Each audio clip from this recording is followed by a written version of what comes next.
আমরা কারামাতের জনপুর রহমতুল্লাহ উত্তরসূরি যারা, আমরাই প্রকৃত আহলুস সুন্নাহ ওয়াল জামাআহ। ঠিক কিনা বলে? আর যারা কিন্তু নাস্তিকরা ধর্মান্ধ হবে কেমনে? যার চোখ আছে না সে বন্ধ করবে, যে কানা। আমাদের চোখ আছে, বন্ধ করি খুলি, এজন্য আমরা কি ধর্মান্ধ? ওদের তো চোখ নাই। নাস্তিকদের কি নাই? চোখ নাই, আছে যেটা ওটা তো কানা। এটা বন্ধ করার কিছু নাই, মজবুত করতে হবে। উলামায়ে কেরাম কখনো যেন কোনো কাজ এই জন্য না করে যে কোন দল জিতবে কোন দল ঠকবে। আলেমদের কাজ দালালি নয়, আলেমদের কাজ হবে দ্বীন প্রতিষ্ঠা করা। কথা যেই দলের পক্ষে যাক আর যেই দলের বিপক্ষে যাক, এটা আমার নাজারিয়া, এটা আমার মানহাজ। উলামায়ে কেরাম হবে দল নিরপেক্ষ, শুধু আল্লাহর দ্বীনের পক্ষে। যাকে যা বলা দরকার তাই বলতে হবে, কোরআন সুন্নাহর পক্ষে যা বলার তা বলতে হবে। কে লাভবান হবে কে ক্ষতিগ্রস্ত হবে তা দেখার সুযোগ আলেমের নাই। সত্যিকার আলেম তা দেখার প্রয়োজন অনুভব করে না। ঠিক কিনা? বাংলাদেশের বর্তমান পরিস্থিতিতে ইব্রাহিমের সন্তানদের সম্পর্ক কোনদিন শিরকের সাথে কুফরের সাথে হতে পারে না। সংস্কৃতির নামে, চেতনার নামে শিরকের সম্পর্ক ইব্রাহিমের উত্তরসূরিদের সাথে হতে পারে না, পারে না, পারে না।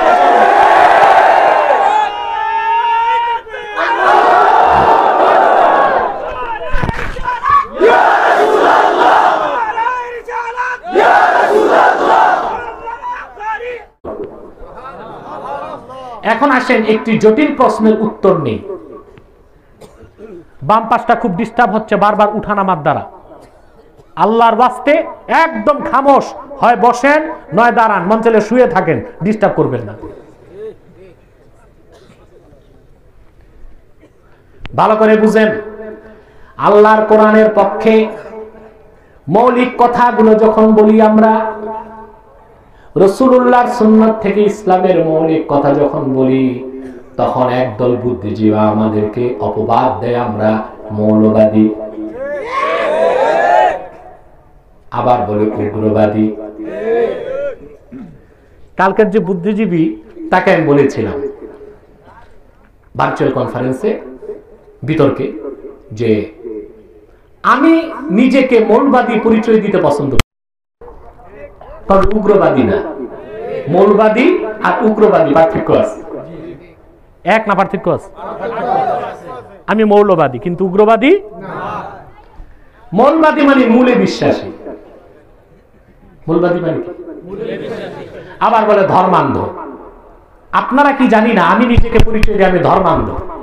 ধর্মান্ধ মানে অন্ধভাবে চোখ বন্ধ করে ধর্মকে যে বিশ্বাস করে সে ধর্মান্ধ। আমরা কোরআন হাদিসকে বিনা দলিল বিশ্বাস করি, চোখ বন্ধ করে। তাহলে আমরা কি ধর্মান্ধ? আমরা কি ধর্মান্ধ? আমার দৃষ্টিতে যারা চোখ বন্ধ করে বিজ্ঞানের কথা বিশ্বাস করে তারা হচ্ছে বিজ্ঞান অন্ধ। তারা কি? বিজ্ঞানের কিছু কথা আছে না গাঁজাখুরি। যেমন ডারউইন বলে গেছে দা থিওরি অফ এভলিউশনে, বিবর্তনবাদে মানুষের অরিজিন হচ্ছে মানব। নাউজুবিল্লাহ, বানর থেকে মানুষ। সারা দুনিয়ার বিজ্ঞানীদের ইজমা কি জানেন? ইজমা, আমাদের ইজমা আছে না, বিজ্ঞানীদের ইজমা আছে। সারা দুনিয়ার বিজ্ঞানীগণ ইজমা করেছে ডারউইনের মতের বিপক্ষে। তারা বলেছে the theory of evolution is not a scientific fact but it is thesis of Charles Darwin. It is nothing but a thesis of Charles Darwin. যে বিবর্তনবাদ কোন বৈজ্ঞানিক প্রমাণিত বিষয় না, এটা চার্লস ডারউইনের একটি ধারণা ছাড়া কিছু না। লক্ষ লক্ষ বস্তুবাদীরা বিনা দলিলে চোখ বন্ধ করে গাঁজাখুরি মতবাদ বিশ্বাস করতেছে বিবর্তনবাদকে। আমি বলবো তারা বিজ্ঞান অন্ধ। আমাদেরকে বলে কি ঠিকই তো আছে। আমরা কি কোরআন হাদিস মানতে যুক্তি খুঁজি? তবে আমরা বুক ভরা সাহস নিয়ে বলি, সারা দুনিয়ার জ্ঞানীগুণী একত্রিত হয়েও আল্লাহর কোরআনের একটি আয়াতের একটি শব্দের ভুল ধরার ক্ষমতা রাখে না। মহাসত্যের মানদণ্ডে উত্তীর্ণ 30 পারা কোরআন আর আমার নূর নবী সাল্লাল্লাহু আলাইহি ওয়াসাল্লামের সহিহ হাদিস। কিন্তু আমরা বিশ্বাস করার ক্ষেত্রে কোনো যুক্তি প্রমাণ চাই না, চোখ বন্ধ করে বিশ্বাস করি, ঠিক কিনা বলেন? চোখ বন্ধ করে বিশ্বাস করি, এই জন্য আমরা কি? কিন্তু নাস্তিকরা ধর্মান্ধ হবে কেমনে? যার চোখ আছে না সে বন্ধ করবে, যে কানা। আমাদের চোখ আছে, বন্ধ করি খুলি, এই জন্য আমরা কি ধর্মান্ধ? ওদের তো চোখ নাই, নাস্তিকদের কি নাই? চোখ নাই, আছে যেটা ওটা তো কানা, এটা বন্ধ করার কিছু নাই। আমরা মূলবাদী, তবে উগ্রবাদী নই, ঠিক কিনা? বলা হয় আমরা সাম্প্রদায়িক, শিরক আর কুফরের বিরুদ্ধে কথা বললে সাম্প্রদায়িক। হ্যাঁ, আমরা সাম্প্রদায়িক নই, আমরাই অসাম্প্রদায়িক। সাম্প্রদায়িক সে হয় যে কোনো একটি সম্প্রদায়, আর যিনি সব সম্প্রদায়ের তিনি অসাম্প্রদায়িক। খ্রিস্টান একটি সম্প্রদায়ের ধর্ম, ইহুদি একটি সম্প্রদায়ের ধর্ম, বৌদ্ধ একটি সম্প্রদায়ের ধর্ম, হিন্দু একটি সম্প্রদায়ের ধর্ম। ইসলাম শুধু মুসলমানের জন্য আসে নাই, সব সম্প্রদায়ের। আল্লাহ যেমন সব সম্প্রদায়ের, মুহাম্মদ সাল্লাল্লাহু আলাইহি ওয়াসাল্লাম সব সম্প্রদায়ের, কোরআন সব সম্প্রদায়ের। তবে ইসলাম একমাত্র অসাম্প্রদায়িক, আর সব হচ্ছে সাম্প্রদায়িক। এখন যে আমাদের বিপর্যস্ত অবস্থা, এটা হচ্ছে সাময়িক। এটা কি কথা বলেন? একজন লোক 80 বছর নামাজ পড়ে জ্বরে 1 মাস নামাজ পড়তে পারে নাই, তার মানে সে বেনামাজি না। 1924 সালে তুর্কি খেলাফত নষ্ট করা হয়েছে, তারপর থেকে পৃথিবীতে খেলাফতের দাবি করে আসছে মুসলমান। মনে রাখবেন, পূর্বাকাশে সূর্য উদিত হয়ে পশ্চিমে যেভাবে ডুবে, আবার সারা দুনিয়ায় আল্লাহর কোরআনের বিধান মোতাবেক খেলাফত প্রতিষ্ঠিত হবে ইনশাআল্লাহ। কারণ সমাজবাদ, পুঁজিবাদ পৃথিবীর মানুষকে মুক্তির কোনো ব্যবস্থা দিতে পারে না। তাহলে নমস্কার বলা গুনাহ, আর নমস্তে শিরক। নমস্তে মানে মস্তক নত করা, মানুষ মানুষের সামনে মস্তক নত করতে পারে না, এটা শিরক, ঠিক না বলে? নমস্তে বলা কি হারাম, আর নমস্তে বলা শিরক। বুঝেননি? দুই হারামের পার্থক্য বুঝেননি? কিছু মৌলবী বের হয়েছে বাংলাদেশে, রেডিমেড মৌলবী, যারা শিরকের পক্ষ নিয়েছে, যারা বলেছে দেশে তো কতই হারাম আছে, একটা হারামের বুঝে পড়ছো কেন? বলছে না? বলছে? এসব হচ্ছে হালুয়া রুটি খাওয়া মৌলবী। এরা আবার আমাদেরকে সৈয়দ আহমদ বেরেলী, কারামত আলী জৌনপুরীর উত্তরসূরিদেরকে তারা আবার ওহাবি বলে। আমি তাদের নাম দিয়েছি 2020 সালের নতুন ডায়লগ। তোমরা যারা মাজার পূজা, কবর পূজা, পীর পূজা, খাট পূজা করো, তোমরা সুন্নি তো দূরে থাক, মুসলমানই হতে পারো নাই। কিসের আবার ওহাবি? তোমরা না ওহাবি না ইহাবি, কুছবি নাই, কিছুই না তোমরা। কত দুঃসাহস! সৈয়দ আহমদ বেরেলী, কারামত আলী জৌনপুরী রহমতুল্লাহ উত্তরসূরিদেরকে বলে ওহাবি। যে তারাই ওহাবি হয়তো সুন্নিকে, বাংলাদেশের সুন্নিকে, মুসলমানকে। আমাকে মারাত্মক আঘাত করার চেষ্টা করেছিল তারা, সম্মিলিতভাবে বেদাতি গোষ্ঠীটা। আলহামদুলিল্লাহ, আমার 3-4টা ছাত্রের কাছেই তারা শোচনীয় পরাজয় বরণ করেছে। আপনারা দেখেছেন, মিডিয়াতে দেখেন নাই? মাতো না কেন? আমরা সৈয়দ আহমদ বেরেলী, কারামত আলী জৌনপুরী রহমতুল্লাহ উত্তরসূরি যারা, আমরাই প্রকৃত আহলুস সুন্নাহ ওয়াল জামাআহ, ঠিক কিনা বলে? আর যারা শিরকের সাথে লিপ্ত, শিরকের সাথে লিপ্ত, কঠিন বেদাতের সাথে লিপ্ত, যে বেদাত শিরক পর্যন্ত নিয়ে যায়, তারা না সুন্নি, না ওহাবি, না ইহাবি, না উহাবি, কুছবি নেই।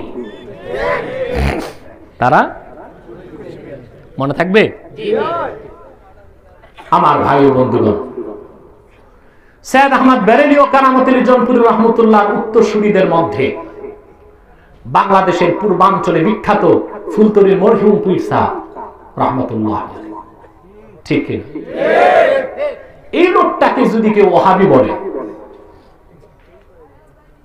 তো ওই লোকটাকে আপনি কি বলবেন? কথা বলেন।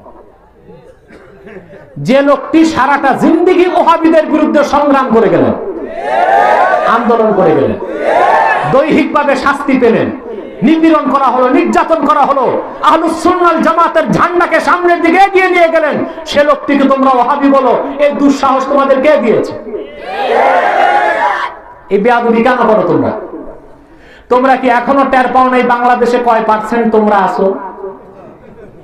সারা বাংলাদেশ সৈয়দ আহমদ বেরেলী ও কারামত আলী জনপুরীর উত্তর সুবিধার পায়ের তলায় আছে। তোমরা যে কয় পার্সেন্ট আছো, পাহাড়ে ধাক্কা দিয়া তো দেখছো মাথা কয় হাত দূরে গেছে। কারামত আলী জনপুরী রহমতুল্লাহ বংশের আদনা একজন মানুষের ছাত্রের কাছেই তো পরাজিত হয়ে গেছে। কিসের হম্বি তম্বি দেখাও? তাদের কাজ হচ্ছে সব যুগে দালালি করা। কি করে? তারা বলেছে কত হারামি তো হয়, একটা হারামির পিছে পড়ছো কেন? আমি তাদের ব্যাখ্যা দিয়েছি, সব হারাম হারাম হইল এক পর্যায়ের না। যেমন কোন অবিবাহিতা পর স্ত্রীর সাথে জেনা করা কি? এত আসতে বললেন? পরের স্ত্রী বিবাহিতা, তার সাথে জেনা করা কি? পার্থক্য কি? একটা কবিরা গুনাহ আর একটা আকবারুল কাবায়ের। পার্থক্য আছে? দুটোটা হারাম। একটা অবিবাহিতা মেয়ের সাথে জেনা করা হারাম, কবিরা গুনাহ। আরেকজনের স্ত্রীর সাথে জেনা করা ওইটা হারাম, বড় কবিরা গুনাহ, আকবারুল কাবায়ের। আবার নিজের মায়ের সাথে জেনা করা কি? হারাম। এটা কেমন গুনাহ? এর চেয়ে বড় কবিরা গুনাহ হইতে পারে? তো তিনটাই তো হারাম। সব কি একই হারাম? কিছু হারাম আছে যার সম্পর্ক হারামের সাথে সীমাবদ্ধ, আর কিছু হারাম আছে যা মানুষকে শিরকের দিকে নিয়ে যায়।